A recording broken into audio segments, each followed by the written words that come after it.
Mutual ஃபண்டில் ஒருத்தர் invest பண்ணணும் அப்படின்னா அவங்களுக்கு வந்து 2 ஆப்ஷன்ஸ் இருக்குது. ஒன்று வந்து ரெகுலர்னு ஒரு ஆப்ஷன், இன்னொன்று வந்து டைரக்ட்ங்கிற ஆப்ஷன்ஸ். இப்போ வந்து ரெகுலரில் வந்து யார் இன்வெஸ்ட் பண்ணுவாங்க அப்படின்னா, எனக்கு வந்து மியூச்சுவல் ஃபண்டு இப்போ தான் நான் ஃபஸ்ட் டைம் வரேன், எனக்கு வந்து எந்த ஃபண்டை செலக்ட் பண்ணுறதுன்னு தெரியாது, எனக்கு டைம் எதுவுமே தெரியாது, எனக்கு வந்து ஐ நீட் அ கைடன்ஸ் அப்படின்னு இருக்கிறவங்க வந்து மியூச்சுவல் ஃபண்டுடைய ரெகுலர் ஆப்ஷனை சூஸ் பண்ணுவாங்க.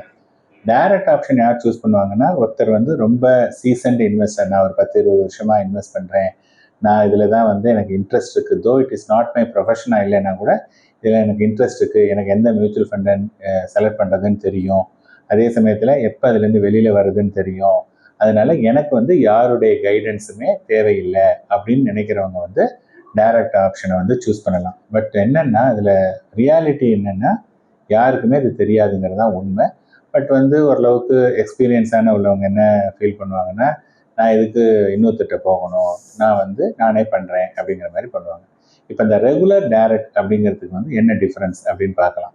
ஃபஸ்ட்டு வந்து என்னென்னா, இன்றைக்கி ரெகுலர் ஃபண்ட் அப்படின்னா அதுக்கு எக்ஸ்பென்ஸ் ரேஷியோ அப்படிங்கிறது வந்து, அதாவது இந்த ஃபண்டை நிர்வகிக்கிறதுக்கான செலவு அது வந்து ரஃப்லி அபவுட் 2லேருந்து 2.5% இஸ் த மேக்ஸிமம் இருக்கும்.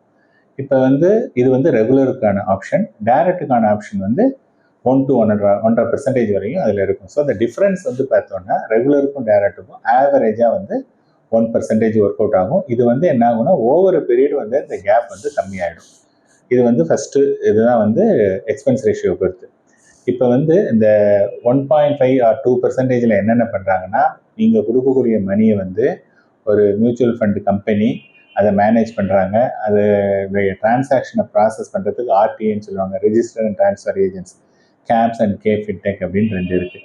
ஸோ அவங்களுக்கான பைசா, உங்களுக்கு ஒரு ஃபண்ட் மேனேஜர், பெரிய டீம், நீங்கள் எத்தனை தடவை வேணாலும் நீங்கள் கேட்டிங்கன்னா உங்களுக்கு வந்து ஒரு ஸ்டேட்மெண்ட் ஆஃப் அக்கௌண்ட் அனுப்புறது, இந்த மாதிரி எல்லா அண்ட் டிஸ்ட்ரிபியூட்டர் எங்களை மாதிரி இருக்கக்கூடியவங்களுக்கு கொடுக்கக்கூடிய commissions, every thing is including அந்த 2 to 2.5%.